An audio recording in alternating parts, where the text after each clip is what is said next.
येवला तालुक्यातील अंदरसूल येथे आडगाव रस्त्यालगत असलेले मोहन कचरू सोनवणे व गोरख कचरू सोनवणे यांच्या शेतातील 1 एकर काढणीसाठी तयार असलेले बांबूचे पीक जळून खाक झाले असून लोंबकळलेल्या तारांच्या शॉर्ट सर्किट झाल्यामुळे ही आग लागली असल्याचा आरोप या शेतकऱ्यांनी केला आहे। तातडीने नुकसान भरपाई मिळावी अशी मागणी या शेतकऱ्यांनी केली आहे। दरम्यान येवला नगरपालिकेच्या अग्निशमन दलाला पाचारण करण्यात आले होते।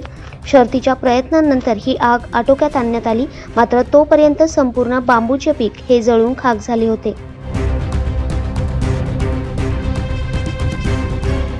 दैनिक भ्रमरसाठी प्रतिनिधी दीपक सोनवणे, येवला।